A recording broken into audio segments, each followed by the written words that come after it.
1절에서는 이렇게 맞춰지고 있어요. 세상이 우리를 알지 못한다. 왜냐하면 그를 알지 못하기 때문에. 근데 여기서 우리를 알지 못한다고 말씀하시는 것의 이 핵심이 무엇이냐면 우리가 하나님의 자녀인 것을 세상이 알지 못한다. 이러한 의미입니다. 그러면 우리가 지금 세상에서 살고 있고 세상에 속하지 아니었지만 우리는 하나님 나라에 속했죠. 하나님께 속한 하나님의 자녀로 살고 있는데 세상 사람들이 우리를 이렇게 봤을 때 비슷해 보인다는 거죠. 그래서 모른다는 거예요. 우리가 하나님의 자녀인 줄을 몰라요. 이 부분에 대해서 잠시만 좀 생각해 볼게요. 그런데 3장은 이렇게 시작하죠. 보라, 아버지께서 어떠한 사랑을 우리에게 베푸사 하나님의 자녀라 일컬음을 받게 하셨는가. 이렇게 하면서 시작을 하죠. 이 부분을 먼저 생각해 보면서 세상은 우리를 알지 못하지만 우리가 받은 사랑을 통해서 우리의 자녀 되게 하심에 대해서 다시 한번 좀 묵상을 하도록 하겠습니다.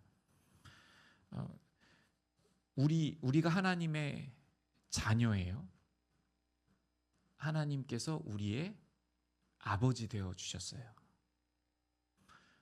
하나님께서 우리의 아버지 되신 것을 나는 너희의 아비다 라고 하신 것만이 아니라 하나님께서 우리의 아버지 되심을 하나님의 실행으로 역사하심으로 나타내 주심으로 그리고 우리를 얼마나 사랑하신다는 것을 목숨을 우리에게 다 내어 주실 정도로 사랑하는 자녀를 대우하시는 그 사랑을 통해서 나타내 주셨고 보여 주셨어요. 다시 한번 반대로 얘기해 볼게요. 하나님께서 우리에게 보여주신 사랑을 보면 하나님께서 우리의 아버지 되심을 알 수 있고 그 사랑을 통해서 우리가 자녀됨을 우리는 볼 수 있고 확신할 수 있고 또 우리는 그 사랑을 붙들 수가 있죠. 우리를 자녀로 여기셨고 우리를 자녀라고 우리를 불러주셨기 때문에 그러니까 다시 말씀드리면요. 너희는 나의 자녀야 한 정도로 그친 것이 아니라 그렇게 자녀 되게 하시기 위한 하나님의 실행, 그 실행이 무엇입니까? 하나님께서 하나님 되시는 그 보좌에 있지 아니하시고 그 보좌를 버리시고 우리와 같이 되셨죠. 우리의 공궁함 안으로 들어오셨습니다. 우리의 죄 가운데로 들어오셨어요. 이 부분에 대해서 한번 우리가 우리 수준에서 최대한 알 수 있는 부분들을 한번 생각해 볼게요. 죄 많은 우리임에도 불구하고 우리가 자녀와의 어떤 부모된 관계로서 자녀가 어떤 공궁에 있고 위험에 빠졌습니다. 그러면 부모로서 어떻게 합니까? 가만히 내버려 두지 않죠. 만약 그 위험이 스스로 해결할 수 없는 위험이라면 더 어떨까요? 달려가지 않습니까? 만약 물에 빠졌다고 가정을 해볼게요. 자녀가 없는 분은 자녀처럼 사랑하는 누군가를 떠올려도 좋고요. 아니면 부모님이 나를 어떻게 대하셨는가 그 사랑을 한번 생각해 보십시오. 자녀가 깊은 물에 빠졌다고 한번 생각해 볼게요. 깊은 물에 빠졌어요. 근데 그런 상황이 된 걸 봤어요. 그 위험을 보고 알아요. 그럼 그 부모가 어떻게 합니까? 움직일 수 있고 그러니까 모든 자기가 실행할 수 있는 모든 것을 다해서 속히 그 자녀를 건져내지 않습니까? 그렇게 하죠. 그렇게 하나님께서 우리를 자녀 삼으시고 그 하나님 아버지 되심을 그분의 사랑을 통하여 우리가 그분의 자녀임을 나타내어 주셨잖아요. 그것을 보라 하는 것입니다. 보라, 아버지께서 어떠한 사랑을 우리에게 베푸사 하나님의 자녀라 일컬음을 받게 하셨는가. 그러니까 여기에서 자녀라 일컬음을 받게 하신 것은 그 사랑을 베푸신 것을 통해서 알 수 있다는 것이죠. 앞서서 제가 이렇게 말씀드렸던 장면을 다시 한번 떠올려 보세요. 자녀가 위험에 처했고 그 상황이 우리들 중에서도 우리의 이 현실 속에서도 자녀가 정말 목숨을 잃게 될 것 같은 그러한 상황일 때 우리는 모든 것을 다해서 이렇게 하잖아요. 근데 그러한 부분은 한 부분이고요. 한 장면이고 우리의 삶 속에서도 자녀를 향한 그 절절한 사랑, 애절한 사랑을 주제로 하는 그러한 작가들의 어떤 표현이나 또는 소설이나 또는 어떤 영화나 이런 장면들을 우리가 보지요. 그러니까 우리 수준에서 우리가 사랑하는 그 사랑들도 이 사랑을 우리가 생각하면서 아버지 하나님의 사랑을 생각해 볼 수 있을 것 같아요. 또 그 영화뿐만 아니라 자녀를 지키기 위해 정말 목숨을 내던지고 어떠한 모든 것을 다 바쳐서 사랑하는 그러한 사랑을 나타내기도 합니다. 그런데 우리 하나님의 사랑을 한번 생각해 보십시오. 그 하나님의 사랑. 창세기부터 요한계시록의 이 마지막 때까지 심판주로 오시는 때까지 모든 우리 자녀 한 사람 한 사람을 아시고 그 인생을 통하여서 우리를 건져내시고 계시는 그 하나님의 사랑. 그리고 우리를 자녀 삼으시고 자녀 되시기 위해서 희생하신 그 하나님의 사랑. 그 사랑이 있기 때문에 우리가 자녀가 되었죠. 그래서 우리가 그러하도다. 우리가 어떠합니까? 그 사랑을 받아서 자녀가 되었도다. 그러니까 하나님의 자녀가 된 거예요. 하나님께서 보여주신 그 사랑으로요. 하나님께서 실행하셨던 그 십자가의 사랑으로요. 그런데 세상은 우리를 알지 못합니다. 세상에서는 누구의 자녀된 것을 또 알아주는 사람들이 있죠. 세상에서는 저 사람은 누구의 자녀야 이렇게 알고 그래서 때로는 존중하기도 하고 부러움을 사기도 하잖아요. 그런데 우리는 하나님의 자녀인데 이 세상은 우리가 하나님의 자녀된 것을 몰라요. 그런데 2절은 어떻게 가냐면 사랑하는 자들아 우리가 지금은 우리 하나님의 자녀입니다. 그런데 장래에 어떻게 될지 아직 나타나지 않았어요. 그런데 그가 나타나시면 예수님의 재림하시는 날에 우리가 그와 같은 것을 통하여서 자녀됨이 만방에 다 알려지고 나타납니다. 우리가 그와 같을 줄을 아는 것은 이 부분을 우리가 생각해 볼게요. 예수님께서 재림하시는 날에 예수님께서 재림하십니다. 그 전에는 구별이 안 돼요. 세상 사람들과 우리가 이렇게 보았을 때 구별이 안 돼요. 교회 안에서도 이걸 교회 안으로까지 갖고 들어와 볼게요. 교회 안에서도 사실은 나누어져 있죠. 진실한 믿음으로 자녀된 사람과 종교적인 행위로서 하나님을 실제로는 알지 못하는 자들로 나뉘어지죠. 그것을 주님께서는 비유로 말씀하실 때에 맷돌을 이렇게 같이 하고 있어요. 맷돌을 갈고 있어요. 그런데 한 사람은 버려둠을 당하고 한 사람은 하나님께서 영접하셔서 그 천국 백성으로 이제 밝혀지고 나아가게 되는 구원을 얻게 되는 장면을 통해서도 말씀하여 주십니다. 그 맷돌을 함께 맷돌을 갈고 있는 자들이 어떤 자예요? 함께 이 땅에서는 뭔가 관계가 있어요. 아빠와 자녀일 수도 있고 엄마와 딸일 수도 있고 형제일 수도 있고, 그러니까 맷돌을 같이 간다는 것은 교회 안에서 형제의 모습으로 살아갈 수도 있고, 그래서 맷돌을 같이 갈아요. 일을 같이 할 수도 있어요. 심지어 동일한 목적을 가지고 일을 할 수가 있습니다.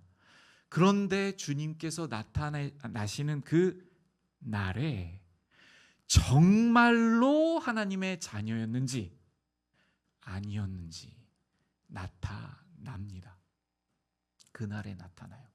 어떻게 나타나죠? 실제로 이 땅에서부터 하나님의 자녀로 살았던 자들은, 실제로 이 땅에서 자녀로 살았던 자들에 대해서는 이제 이 3장이 쭉 말해요. 어떠한 사람들이 실제로 이 땅에서도 자녀로 살고 있는 자들인지를 쭉 말씀합니다. 그것이 오늘 깨끗하게 스스로를 하는 자인데, 그것이 어떠한 구체적으로 어떠한 삶인지를 3장 전체를 통해서 쭉 말씀해 가세요. 그런데 지금 오늘 우리가 초점하는 것은 지금 그 소망의 날을 다시 한번 생각해 볼까요? 주님께서 나타나시는 그 날에 이 땅을 자녀의 모습으로 실제적인 자녀로서 살았던 자들은 밝혀져요. 근데 무엇을 통해 밝혀지냐면, 주님께서 주님과 같은 몸으로 만들어 주심을 통해서 우리가 그 소망대로 또 그 자녀됨대로 살았던 것을 증명해 주세요. 나타내 주세요. 그래서 그 날에는 모두가 다 알게 됩니다. 모두가 다 알게 돼요. 이 부분을 빌립보서에서는 이렇게 쓰고 있는데요.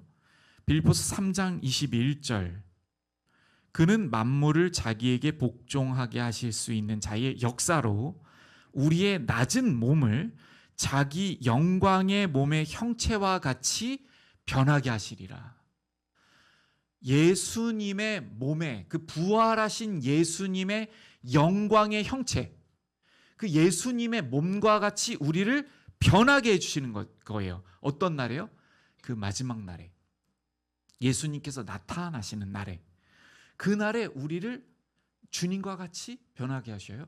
그런데 지금 요한 1서에서는 이 부분을 이렇게 기록하고 있어요.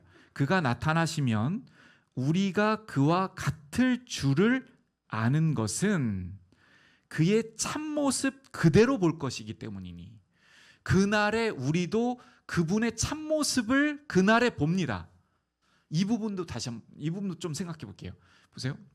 그날에 나타내신 주님을 우리가 뵙는데 그분의 참모습을 우리가 보게 돼요. 그분의 참모습을요. 왜 여기서 이러한 표현을 쓸까요? 그분의 참모습 그대로를 그날에 우리가 봐요. 왜 그렇죠? 먼저는요, 그 날이 오기 전에는 사실은 그분의 참모습을 성경의 계시를 통해서 모두에게 다 나타내 주셨어요. 그런데 누구만 봅니까? 누가 봐요? 정말 하나님을 볼 수 있도록 그 소망을 갖고 자신을 깨끗하게 하는 자만 보아요. 그러나 불완전해요. 우리도 이 땅 가운데에서는 완전하지 않아요. 우리가 불완전해요. 그래서 바울 사도도요, 그날에는 모든 것을 우리가 다 알게 된다, 이렇게 말씀합니다. 우리도 이 땅에서는 불완전해요. 그래서 이 완벽하신 계시를 주셨음에도 불구하고, 그리고 우리가 스스로 우리를 깨끗하게 하여서 우리의 영적인 눈을 뜨고 주님을 바라봄에도 불구하고 이 날처럼 온전하게 보지는 못해요.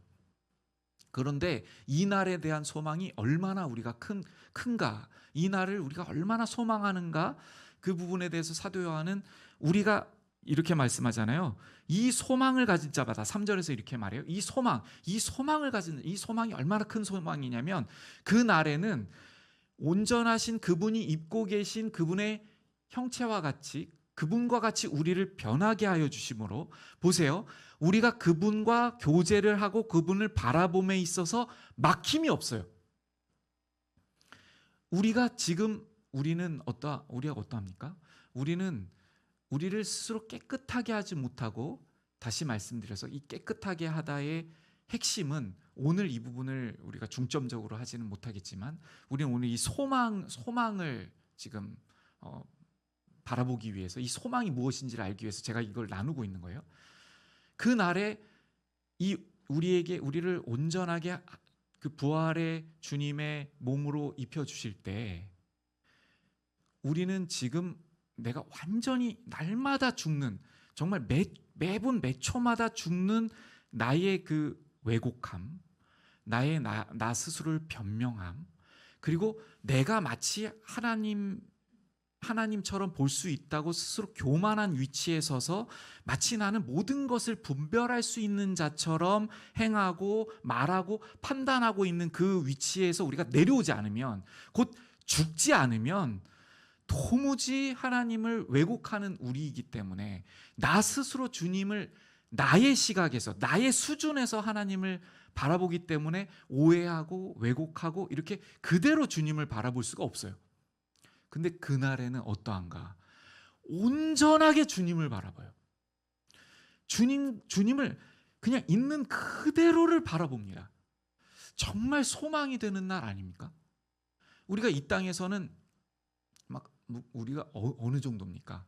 원망하기도 하고, 하나님의 뜻을 모르니까 막 좌절하기도 하고, 막 때로는 고난 가운데 막 너무나도 그 고난 안에 담겨 있는 주님의 사랑을 모르니까요. 어떨 땐 그 고난만 보이잖아요. 그 힘겨움만 보여요. 하나님의 사랑을 읽을 수가 없어요, 우리가 때로는. 그런데 그날에는 그 주님을 그대로 배우는 것입니다. 그대로 배우는 거예요. 그런데 그분과 내가 같아요. 그런데 그분을 배웠는데 그분과 내가 같아요. 이것이 얼마나 큰 소망입니까? 그분 앞에 그분을 뵙고 있는데 그분의 그 사랑을 알고, 그분의 그 충만하신 그분의 모든 신성과 그분을 알아요. 그분을 있는 그대로 배워요. 근데 그분과 내가 같아요. 이 영광스러운 날. 그래서 그분 예수님처럼 하나님과 막힘이 없는 사랑을 하게 돼요. 왜곡하지 않아요. 오해하지 않아요. 더 이상 하나님의 사랑을 내 수준에서 오해하지 않아요. 그리고 또요, 우리 가운데서도요, 논쟁이 그쳐요. 싸움이 그쳐요. 오직 사랑만으로 충만해요. 제가 좀 안타까울 때가 있어요. 제 수준에서 안타까운 거예요. 제 수준에서 안타까운 거. 제가 이제 예를 들면요, 어떠한 이 말씀을 함께 나누기 위해서, 그 하나님의 사랑을 알기 위해서 무엇인가를 표현하고 이렇게 이제 나아가고, 하나님의 역사하심을 우리가 말하고, 그런데 우리의 언어의 한계도 있고, 그래서 이렇게 막 나눠요. 그래서 이제 예를 들면 만나서 나누기도 하고 이렇게 하기도 하는데, 그렇게 하다 보면 우리의 이 실존 안에 있는, 그래서 저도 불안하고, 그리고 함께 이 자리에 있는 우리 모두가 완전하지 않죠. 그러다 보니까 제가 지금 나누려고 하고 있는 하나님의 역사하심이나 이 부분에 대해서 저는 그 부분을 가지고 초점하고 싶은데, 우리의 서로의 불안성 때문에 저도 사실은 그 부분을 때로는 이야기하지 말았어야 했기도 했고, 또는 그 표현이 걸림이 된다는 것을 제가 이해했다면 표현하지 말았어야 하는 것도 저도 많겠죠. 그런데 그 부분이 초점은 아니잖아요. 근데 그것 때문에 하나님께서 누구이신지를 말씀하시는 것이 초점이 되지 않을 때를 봅니다. 저도요. 그때 제가 너무나 안타까움을 느껴요. 그리고 어떨 때는 더 이상 말할 수 없음도 느껴요. 왜죠? 나눠지질 않아요. 마음이 이렇게 한계가 있구나. 그러면 제가 어떻게 하냐면 하나님 도와주세요. 우리 모두 알게 해주세요. 하나님, 우리 모두가 하나님을 정말 절절히 알아가게 해주세요. 그것밖에는 할 수 없을 때가 있음을 제가 압니다. 그런데 그날에는 그게 없어요. 모두가 하나님에 대한 이해, 그리고 모두가 그 안에서 이건 이렇지 않나? 이건 저렇지 않나? 할 필요가 없어요. 아마 제가 지금 이렇게 나누려고 하는 이 부분도 아마 이해하고 계신 분이 계실 거예요. 자녀의 관계에서, 아니면 복음을 지금 전하려고 하는 어떤 대상, 또는 우리가 그렇게 살고 있다는 수준은 아니더라도 우리가 깨닫고 있고 어떤 하나님을 알고 있고, 그래서 하나님 안에서 어떠한 그 하나님께서 어떠한 분이시기 때문에 우리가 결단하고 나아가는 바, 또는 나를 새롭게 하기를 원하며 나아가는 어떤 바가 있잖아요. 완벽하다는 말이 아니라. 그래서 이해하고 있는 바가 있습니다. 그런데 아직 이해하지 못하고 있는 바가 있죠. 그러한 부분들이 이 땅에서는 있는데, 그날에는 예수님을 우리가 막힘없이 보고 우리의 교제도 그 가운데 충만한 정말 형제로서의 그 사랑의 교제가 영원토록 이루어지는 그날이 될 것입니다. 그날을 우리가 소망을 하는데, 이 소망을 우리가 정말 가지고 오늘 이 하루도 이 하루를 향하여 나아가기를 원합니다. 그래서 오늘 이 하루를 살아가시면서 우리가 어떠한 소망이 있는가? 그래서 그 소망을 가진 자마다 깨끗하게 하느니라. 이 깨끗하게 하느니라가 아주 중요하기 때문에 내일 하려고 하거든요. 그래서 정말 이 소망이 우리에게 얼마나 큰 소망인지를 오늘은 지속적으로 묵상하시고, 주님께서 재림하셔서 우리에게 그 영광의 형체를 입혀주실 그날을 오늘 충분히 묵상해 보시고, 그날에 우리에게 이루어질 그 모든 소망에 대해서 기억하시며 나아가시는 오늘 하루가 되기를 원합니다. 기도로 나아가겠습니다. 기도로 나아가실 때에 지금 이 땅의 이 세상은 우리를 알지 못합니다. 하나님의 자녀됨을 알지 못하죠. 때로는 똑같아 보입니다. 그런데 그날에 우리가 하나님의 자녀라는 것이 완전히 드러날 것입니다. 우리가 이 땅을 살아가면서 정말 하나님의 자녀로 살았다면 그날에 주님의 영광의 형체와 같이 우리를 변화시켜 주실 것입니다. 이 날을 소망함으로 우리가 정말 주님 앞에, 주님, 그날이 우리의 참된 소망입니다. 그리고 그와 같은 소망으로 오늘을 살기를 원합니다. 이렇게 기도드리며 나아가기를 원합니다. 같이 주님 앞에 우리의 소망을 고백하며 나아가겠습니다.